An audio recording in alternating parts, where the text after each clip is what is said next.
Hello, Brad Jam. Maraming salamat at ako'y naanyayahan mo dito sa residence mo sa Virginia. Nice to meet you, Tol. Kakamay ako.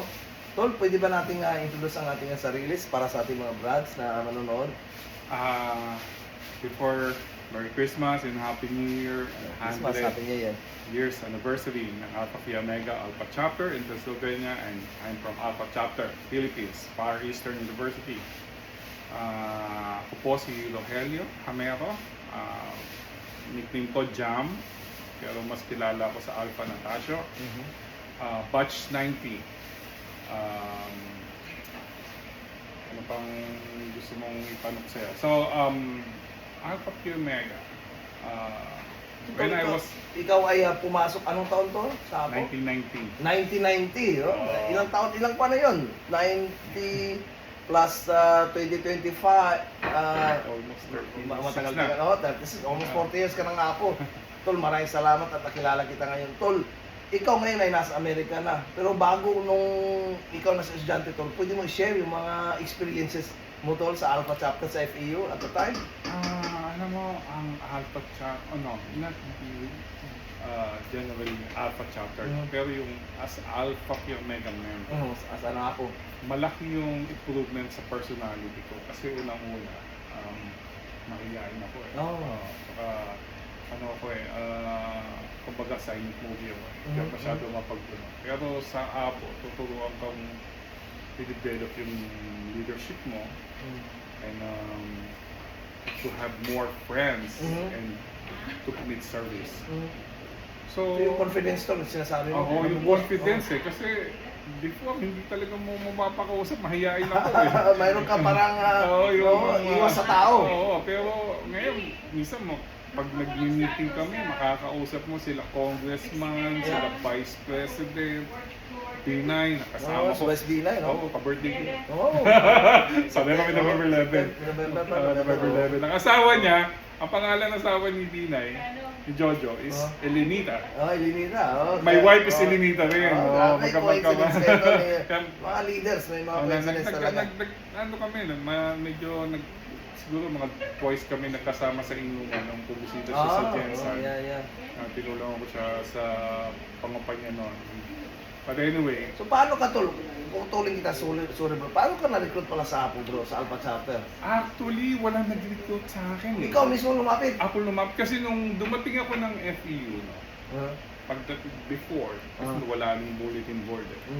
So pagpasok mo ng floor ng science building, may bulletin board doon ng Alpha Phi Omega.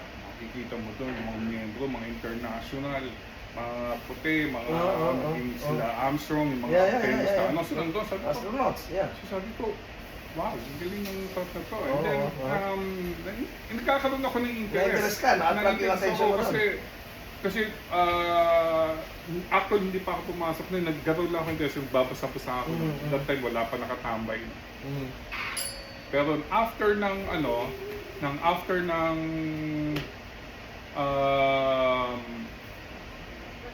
major po, kasi major 1990 na yun, 1990. First year ka. Kasi first year ako ng 88 eh. So sa second year ka, third year ka na.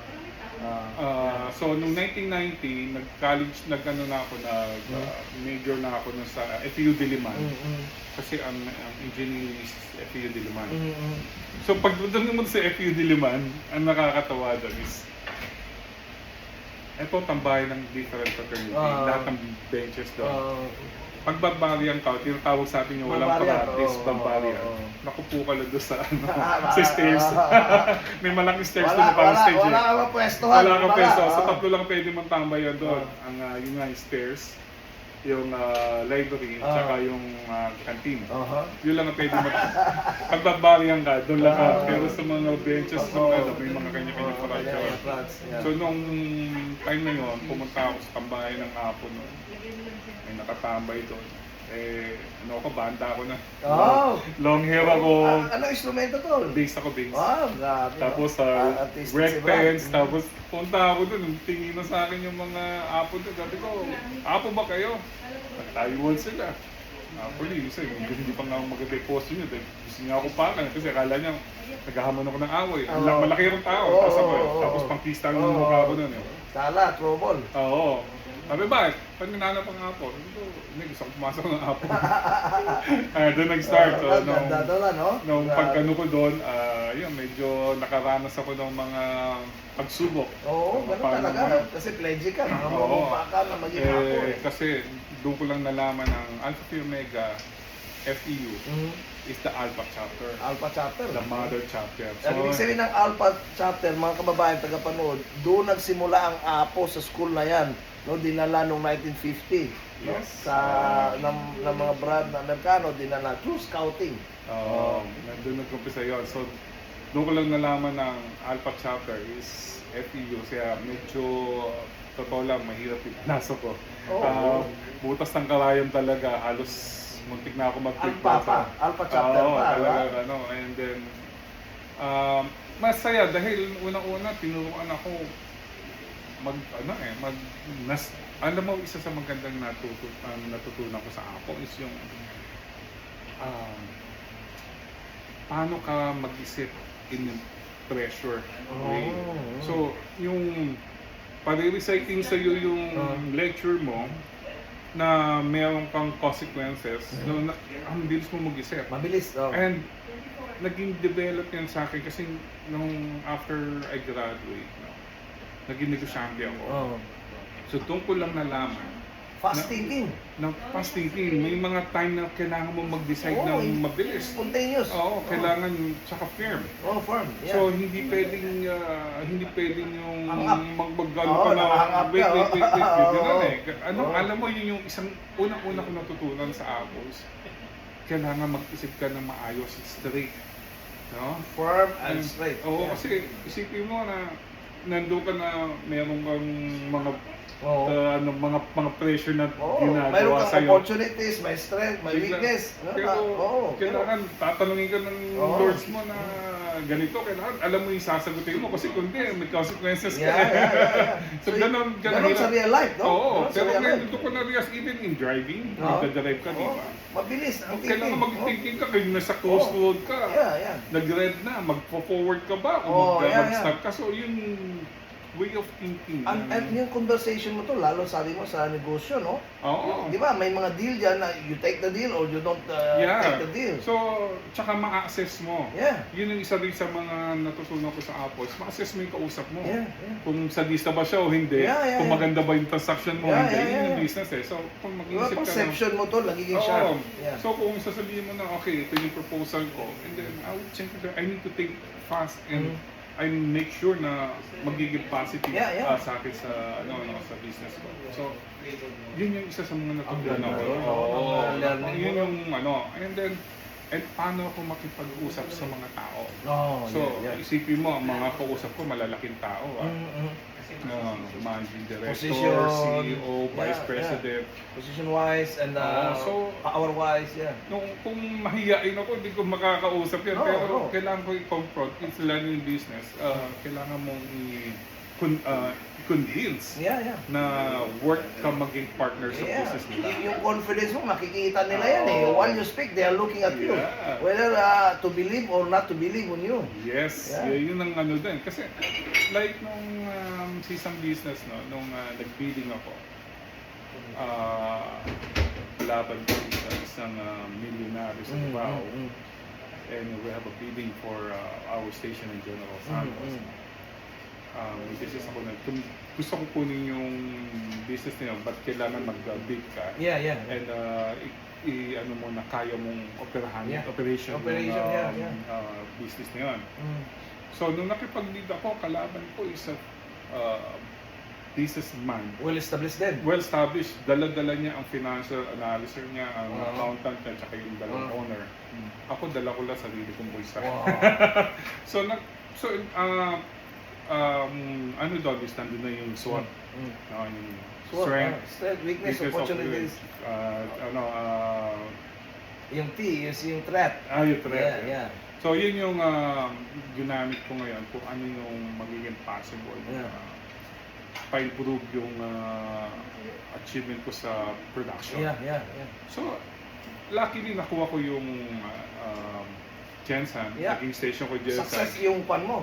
Natalo ko yung Even though, ganun ang kanyang step na Oo, pinapakita. milyonaryo. Naku, wala talaga eh. Dahil ako hindi pa ako ang mga nag-start. negosyante to, ang tinitingnan nila dyan, hindi naman yung face value mo eh. Hindi. Kundi yung ano talaga yung may bring in mo into Ayun, this yung, business. yung aggressive mo, Yeah. tsaka yung opportunity Not na the thing mabadadala that you bring it now, you know. Yeah, thank you bro. Hanggang nakuha ko na rin yung Galing, Iloilo. ang galing bro. Ayan, Yun Iloilo. ang isa sa mga natutunan natin sa Apo. So, bro, after nun, ikaw ay nandito na ngayon sa Amerika. So, ikaw ngayon ay nasa Apo, Virginia. So, ngayon, anong mga activity dito sa Apo, Virginia bro na pwede mo i-share sa amin? Actually, ako Virginia ngayon, bago pa lang kasi ako dito eh. Okay, mga 2 years pa lang, ano? So, hindi, yung as far as I know, yung ako Virginia, before daw, marami sila. Yeah. So, marami. now it's kind of kami. reorganizing. Reorganizing the... Ngayon, try namin buhayin. Yeah. Kaya lang problema, wala talagang makitang apo ngayon dito eh. Although, Kasi before, all brothers out there sa Virginia, andito kami ni Brad Jam, andito mga brad ngayon, si Sis Lynette, andito si No Pressure, No Worries, mga brothers, no, andito sa Virginia, bubuhayin daw ng mga brad uli, yung Apo Virginia. Maraming salamat, napakalaki ng Virginia. Hindi ako magtataka na walang at least 10 o 20 na brads dito. Sa whole Virginia State. Yeah, I know. Yeah. Pero kasi yung iba kasi military sa Yun come lang, and go. oo, yun lang, nagka-come and go. Kasi nung madali naman siguro mag-stay pa ako ng ma-organize. Kasi Yeah. gaya nga ang Apo Parañaque, isa ako sa organizer ng Apo Utol, Parañaque. pag-ikuan pala yung mga organization na-organize Ang mo Apo doon. Parañaque na actually nabuo yan in 1982. Oh, shout out Apo pero- Parañaque, mga brothers. Na Kasama Apo ko si... Palanyag na ngayon. Apo Palanyag. Apo Palanyag, And, dahil- Palanyag is the old name of Parañaque. Okay. Dati, noong 1982 na-organize yung Apo Paa, Apo Parañaque Alumni Association, nawala yan, namatay. So, nire-organize namin, 4 kami, ako, si Gigi Dagal, si Romel Lawigoy, at saka si Pitts. Shout out dyan, si Bro Gigi. Gigi Dagal, from Dagat. PSI. From PSI chapter. Sino pa yung dalawa, bro? Si Romel Lawigoy. Brad Romel Lawigo. Lawigoy Delta. Delta. Tsaka si Brad Pitt. Brad Pitt. From Gamma Epsilon. Gamma F, mga Gamma F. Kami Mga nag-organize yan. So ngayon, congratulations. very active ngayon ng Apo Parañaque hanggang napalitan ng Apo Palanyag. So Okay. naging kasi the old name of Parañaque is Palanyag. So naging Apo Palanyag siya ngayon. Bro, i-shout out natin yung katabi nyo dyan, yung mga taga-Imbak, mga taga-Imos Bacor ng Brads. Mga taga-Imbak dyan, shout out sa inyo lahat dyan, mga Brad, matitikas din dyan, mga Brad sa Imos Bacoor. Okay, salamat po. Siyempre, Dasma, kami, Tracy Martires kami to. Kami yung Apo Tracy Martires Cavite. Yun. Bro, maliban pa dyan sa Apo Palanyag, mayroon ka pang na-organize. Na-organize ko yung Apo ASAP. Apo ASAP? Apo ASAP is Alpha Phi Omega alumni ng Sarangani Province. Sarangani, sa Mindanao naman, no?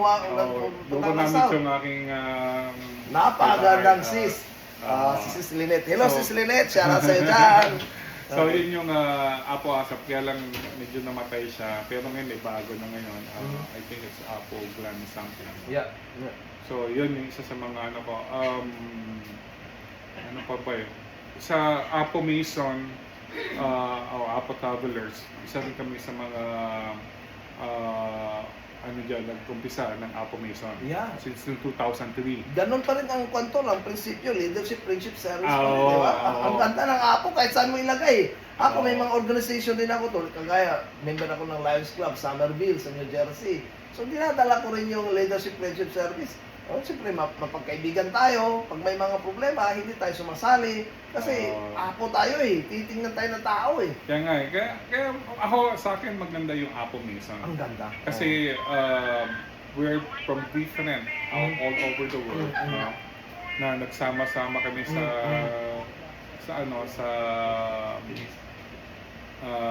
medyo maraming nagsiselos dahil nga mga mason kami. Pero kaya nung tinayo namin yung Apo Mason is just a club. So hindi pa siya recognized sa National Council kasi ayaw namin magkaroon ng conflict or something na maraming comments. Feedback, But anyway, brother, ako naman ay naniniwala na ang prinsipyo dyan is the same, to serve humanity, which is yun ang Alpha Phi Omega. Actually, Right. kasi si Franklin Horton is a Yeah, Mason too. yeah, he is also a SAE member before sa naging Apo, di ba? Si Tapos, Librato Ayoreta is a Mason. yeah, Mason, ang Masonry is also a good organization. that, The oldest fraternity in the world. There are But also anyway, significant people there. Pero membro ako ng Alpha Chapter Alumni Association and Alpha Oh, shoutout Chapter natin yung tol. Alpha International. So, Oh. ang presidente ngayon ng Alpha Chapter International is si Kaloy Ebalo. Brad Caloy, shoutout sa dyan. San Diego. San Diego, shoutout dyan sa San Diego Metro o San Diego AA? Dalawa kasi ang kanilang... Hindi ko alam, kasi Oo. pero siya ang presidente namin sa Alpha Chapter Alumni.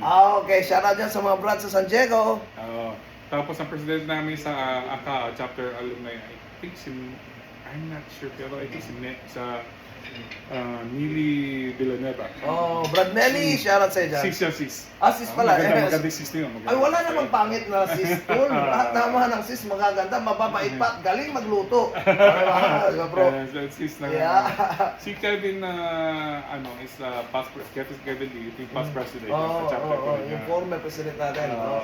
Oy, shoutout natin tol, ang incoming president si Brad Archie Bugarin. Oo. Nag-birthday siya nung nakarang araw lang.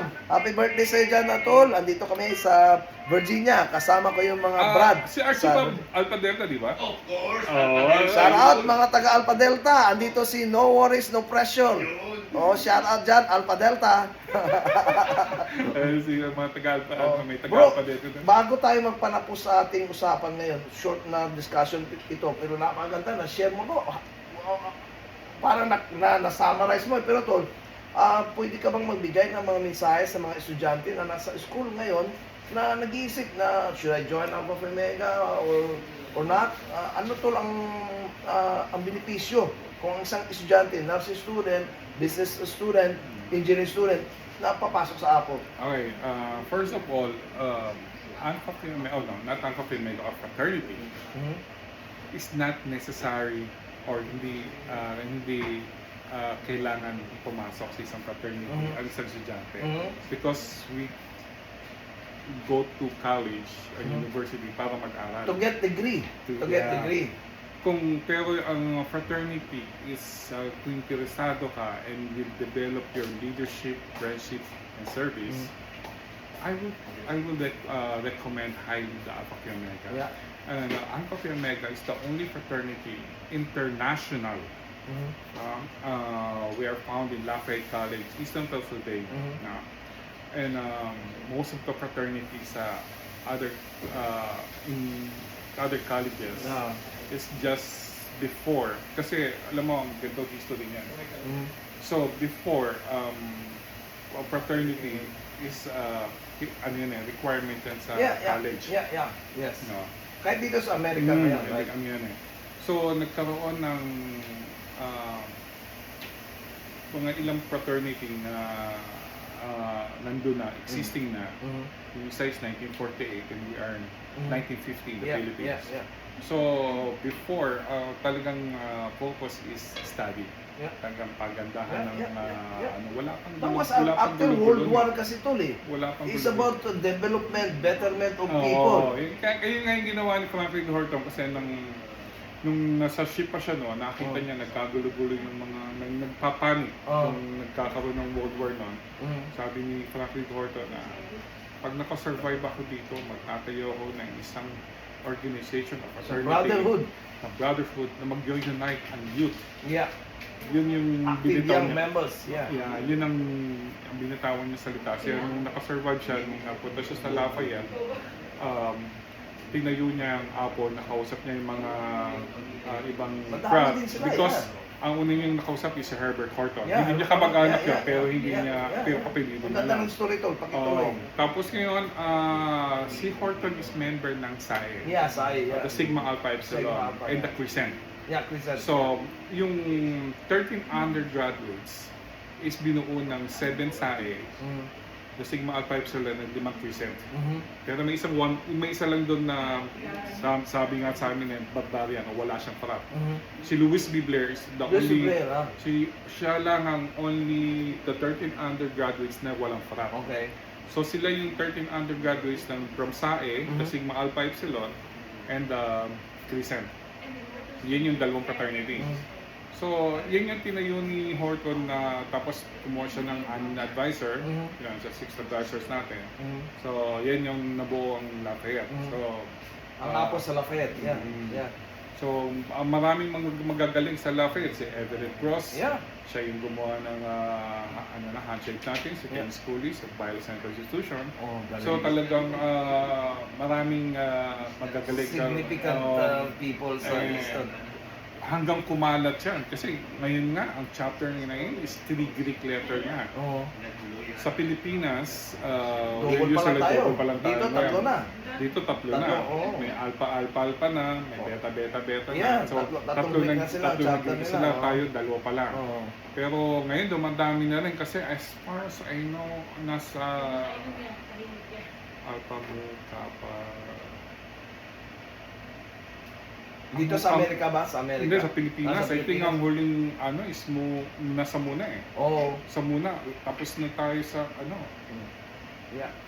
alam ko last na Mu. Marami Marami hindi ko na eh. memorize. Ako Bro, hindi ko na memorize. itong maganda ngayon nangyari sa Easton kasi ang December 16, yung founding day natin, 1925, ginawa ng holiday sa Easton.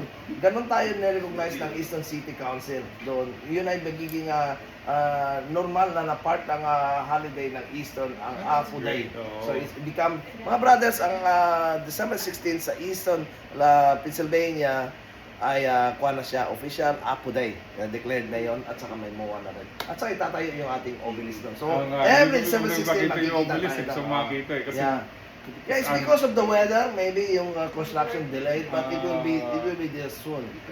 Once it's already there, I'll send a picture to you. Kasi nagano din ng Alpha Chapter alumni din eh. Bro, mabalik tayo sa mga estudyante. Yung mga estudyante, nabanggit mo na kung gusto nilang pumasok sa organization of fraternity, sa Apo na sila.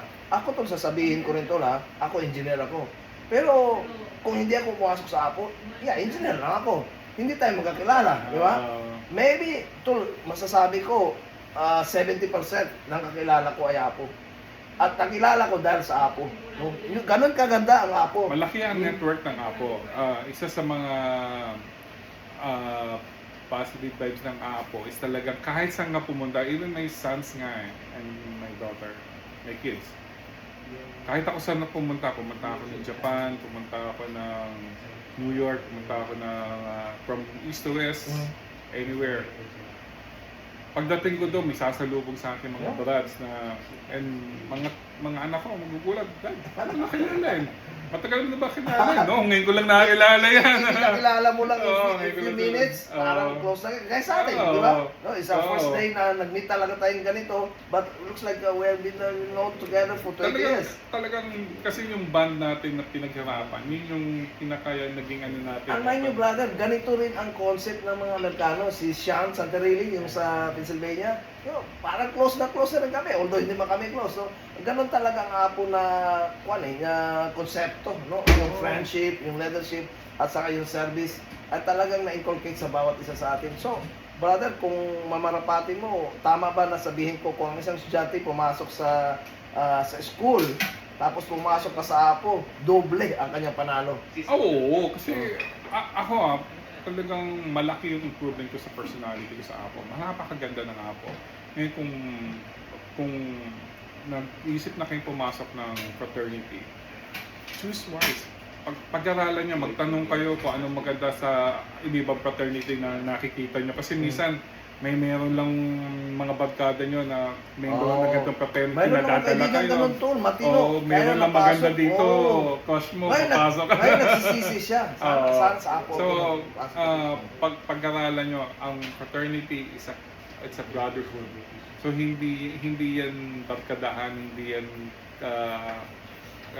isang organization na gagamitin mo lang ay papasok ako ng fraternity to para protection ko. Yeah, to take something, gagamitin ko to dahil kailangan ko to sa ano. malalaman mo kung ano talaga ang Apo. Malalaman mo talaga ang Apo talagang napakaganda. Makikita mo sa mga leadership, even here in United States, marami na naging senator, Marami, president, right? mga businessmen. Um, So, nagkala tol sa engineering, sa medicine, sa business, sa politics, ang Apo nandyan eh. Even sa Pilipinas, di ba? Oo. Even here. But Right. marami ng naging Apo talaga na talagang naging famous. Sa Pilipinas ngayon, marami ng congressman, senator, Yeah, even yeah. si VP Jojo Binay, naging We had a vice president as well, si Ramos. Oo. Yeah. Hindi, Si tsaka si, President Ramos. may isa pa. Sige, nakalimutan ko. May Ay, isa sino? pa na presidente na Apo. Initiated siya dito sa United States. Dito, si Kwan, si Clinton, Bill Clinton. No. Filipino. President, Philippine president. Hindi na ako sa Joe. Yeah. Anyway, pero brother, ang ibig sabihin ni Brad Jam, ganun ka tatag ang Alpha Phi Omega. If you want to join, if you are in college, we encourage everybody, every student, to join Alpha Phi Omega. This is a decision of a lifetime na you will have to, kind of endure the happiness, the fun, the adventure, Yes. yeah, the brotherhood in your lifetime. Maraming salamat, bro, Oo, sa iyong tsaka share. lalaki ang lalaki ang network mo. Marami kang magiging kapatid Yeah.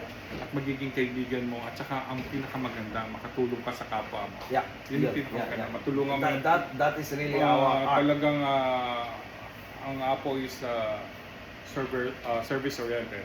Kaya nga may isa kaming motto is do a good turn daily. Do a good turn daily. So kailangan mong parang hahanap-hanapin mo tumulong sa kapwa. It Pasalamat becomes you, tayo. no? Yeah,